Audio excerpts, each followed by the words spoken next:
प्यारे प्यारे छात्रों, स्वागत है आपका मेरे चैनल हिंदी टीचर एजुकेशन में। सूरदास के पद का ये वीडियो जो सबसे अलग होने वाला है। पहले हम इस वीडियो में सूरदास के पद को इंटरेस्ट के साथ डूब के पढ़ेंगे और टर्म्स 1 की परीक्षा के लिए एमसीक्यू क्वेश्चन रूप उन सभी मोतियों को खोजेंगे जिन्हें परीक्षक बना सकता है। प्रश्नों के हर एंगल को कैच करेंगे और आपसे मेरा वादा है कि इस पद को मेरे साथ अगर अंत तक पढ़ लिए और सारे एमसीक्यूज़ को हल कर लिए तो इस पद पे बना कोई भी क्वेश्चन इससे बाहर नहीं जाएगा। वीडियो थोड़ा लंबा हो सकता है लेकिन धैर्य के साथ अंत तक बने रहिए और आपको मज़ा आने वाला है। तो चलिए इस वीडियो को स्टार्ट करते हैं। सूरदास के पद, तो हम पहले इस पद को अच्छे तरीके से समझेंगे और फिर इस पे बनने वाले सभी एमसीक्यूज़ को देखेंगे। उद्धव, इस पद में आपको समझना है कि इसमें 3 फैक्टर हैं। एक हैं श्री कृष्ण जी और दूसरी तरफ हैं ब्रज की गोपिकाएं और ब्रजवासी और तीसरी तरफ हैं उनके मित्र उद्धव जी। तो ये 3 पार्ट से मिल करके आप समझिए ये पद बना हुआ है। आपको बहुत अच्छे तरीके से समझ में आने वाला है। तो श्री कृष्ण जी पैदा हुए थे गोकुल और ब्रज में और फिर वहाँ से वो बड़े हुए और फिर चले गए द्वारका, वहाँ के राजा बन गए।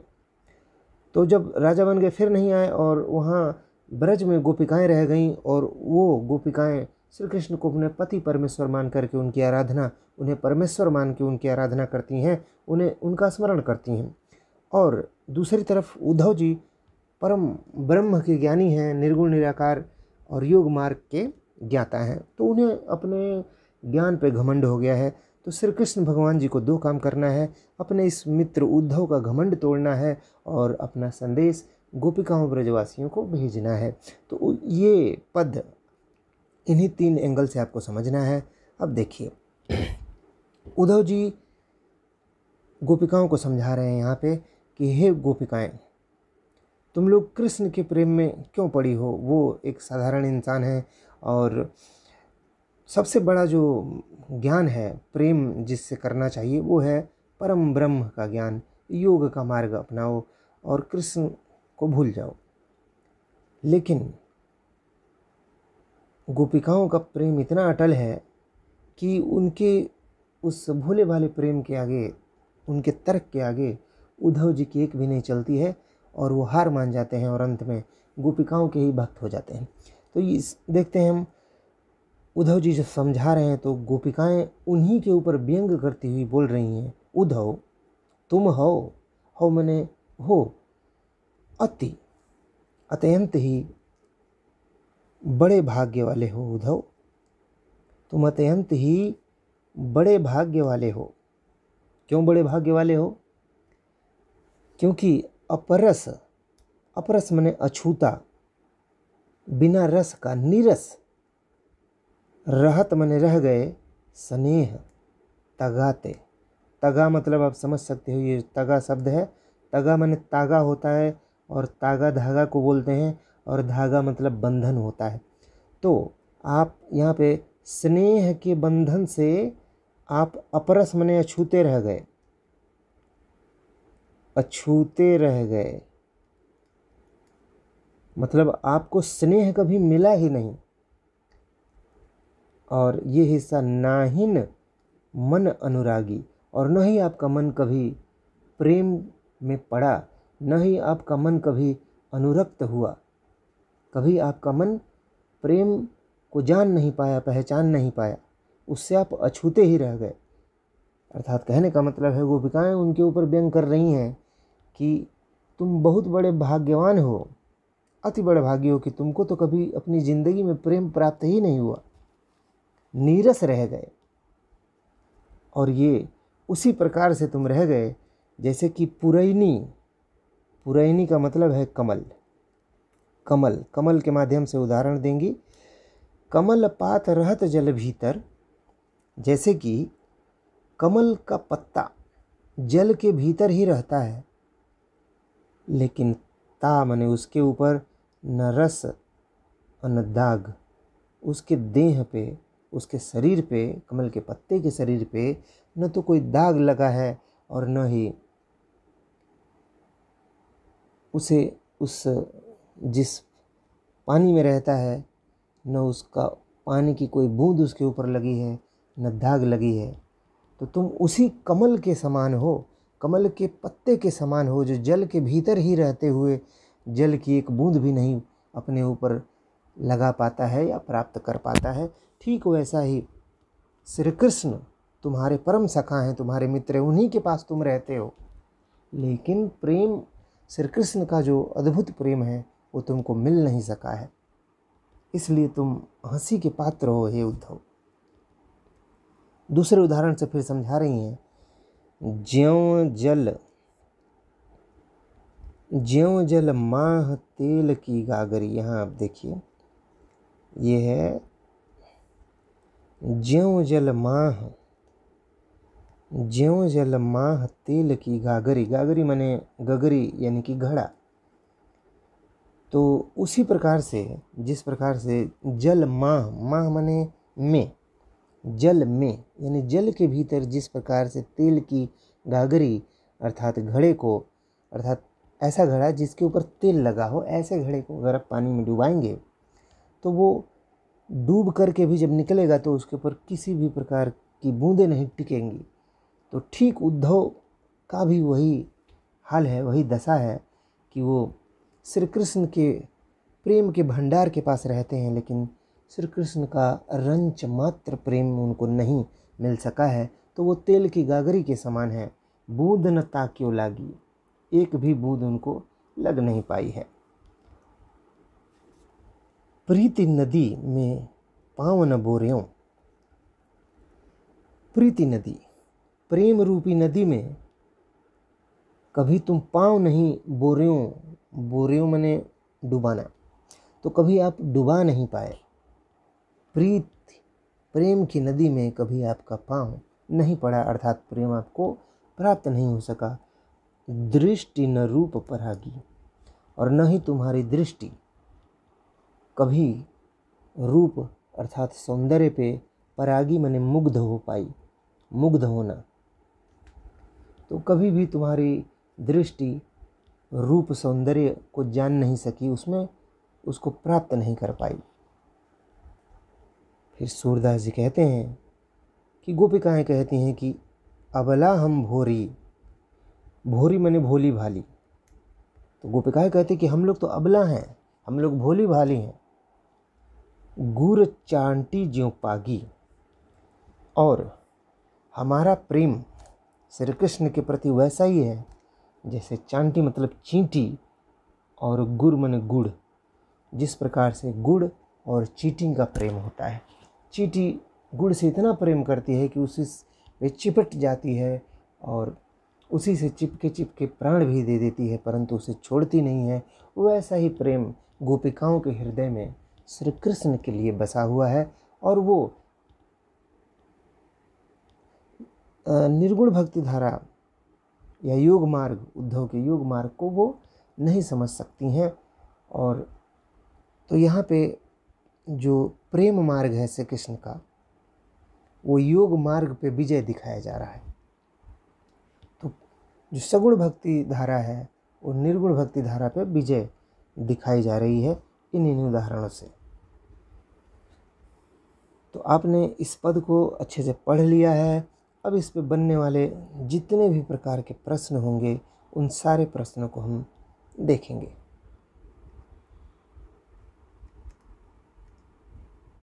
तो ये रहा पहला प्रश्न, गोपिकाओं ने उद्धव को बड़भागी क्यों कहा? जिसके लिए ऑप्शन है उद्धव जी श्री कृष्ण से प्रेम करते थे, दूसरा ऑप्शन उद्धव को किसी से प्रेम नहीं हुआ था, उद्धव जी श्री कृष्ण के मित्र थे, या डी उद्धव निर्गुण ब्रह्म के ज्ञानी थे।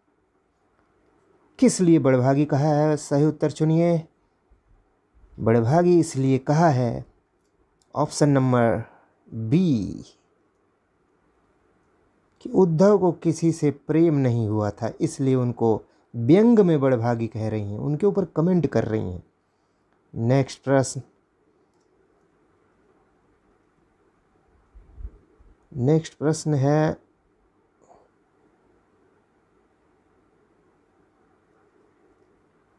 उद्धव के व्यवहार की तुलना किससे की गई है? उद्धव के व्यवहार की, आपने पद को अच्छे से पढ़ लिया है, आपको उत्तर तुरंत आना चाहिए। उद्धव के व्यवहार की तुलना किससे की गई है? गुड़ और चींटी से, या तेल की गगरी से, या प्रीति नदी से, या देह के दाग से? तो आपने अच्छे से पढ़ा है, उत्तर दीजिए। और उनके व्यवहार की तुलना की गई है तेल की गगरी से। ऑप्शन नंबर बी, क्योंकि तेल की गगरी में जिस तरह से पानी नहीं लग पाता है उसी प्रकार से उद्धव को श्री कृष्ण का प्रेम नहीं लग पाया है।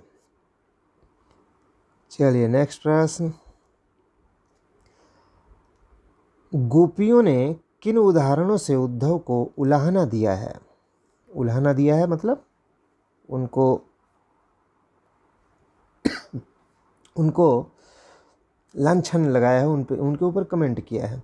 गुड़ या चींटी, बी नदी और पैर, सी देह और दाग, या कमल का पत्ता और तेल की गगरी।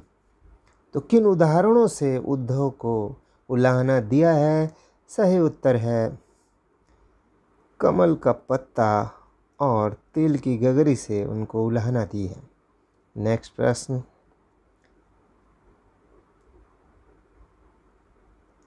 उद्धव के द्वारा दिए गए योग के संदेश को गोपियों ने क्या किया? पहला ऑप्शन है स्वीकार कर लिया, दूसरा अस्वीकार कर दिया, या तीसरा धन्य हो गई सुन करके, या चौथा सुन करके प्रसन्न हो गई। सही उत्तर चुनिए। योग के संदेश को गोपियों ने क्या किया है? अस्वीकार कर दिया है। उद्धव की हंसी उड़ाती हैं और बताती हैं कि कृष्ण के प्रेम के सिवा उन्हें कुछ भी मंजूर नहीं है, तो उनके द्वारा संदेश को अस्वीकार कर दी। नेक्स्ट प्रश्न है, कृष्ण के प्रति अपने अनन्य प्रेम को गोपियों ने कैसे प्रकट किया है? ऑप्शन है पुरैनी के पत्ते के माध्यम से, दूसरा अपरस के माध्यम से, तीसरा गुड़ और चींटी के माध्यम से, या तेल की गगरी के माध्यम से। तो कृष्ण के प्रति अनन्य जो गोपिकाओं का प्रेम है वो किस उदाहरण से, किससे प्रकट किया है गोपिकाओं ने? सही उत्तर सी है, गुड़ और चींटी के माध्यम से अपने प्रेम को प्रकट किया है। नेक्स्ट प्रश्न की ओर चलते हैं। प्रस्तुत पद में गोपियों की सबसे बड़ी विशेषता क्या है? आपको बताना है। पहला है अबला, दूसरा दुर्भाग्यशाली होना, तीसरा अनुरागहीन होना, और चौथा वाक चातुर्य होना। वाक चातुर्य का मतलब है तर्कशील होना, ऐसा जवाब दे देना कि सामने वाला के पास कोई उसका जवाब न रहे। तो आप पूरे पद में देखेंगे गोपिकाएं बहुत ही वाकपटु हैं, बोलने में बहुत चतुर हैं, तर्क देती हैं, जिसके आगे उद्धव जी के पास जवाब नहीं रहता है। तो सही उत्तर डी है, वाक चातुर्य। सातवां प्रश्न, किसका मन स्नेह से विरक्त था, अर्थात अलग था? स्नेह उसको नहीं मिला था, विरक्त मतलब उससे अछूता। पहला है राधा का, दूसरा कृष्ण का, तीसरा गोपिकाओं का, या चौथा उद्धव का। किसका मन स्नेह से विरक्त था, जिसे प्रेम नहीं मिला था? अपने पद में पढ़ा है प्रेम नहीं मिला था, वो आदमी है डी उद्धव। अगला प्रश्न की तरफ चलते हैं। अगला प्रश्न है, उद्धव तुम हो अति बड़भागी वाले पद में कौन सी भाषा का प्रयोग हुआ है? अर्थात आपने जो पद पढ़ा है किस भाषा में है? तो सही उत्तर है ब्रज भाषा में है। सूरदास जी ब्रज भाषा में लिखते हैं। अगला प्रश्न है, प्रीति नदी में पाँव न बोरियों वाक्य में कौन सा अलंकार है? आपको बताना है कि इसमें कौन सा अलंकार है, प्रीति नदी में पाँव न बोरियों। तो आपको समझना है कि यहाँ पे प्रीति प्रेम रूपी नदी की बात की गई है, तो यहाँ पे है रूपक अलंकार। बी ऑप्शन सही हो जाएगा, रूपक अलंकार।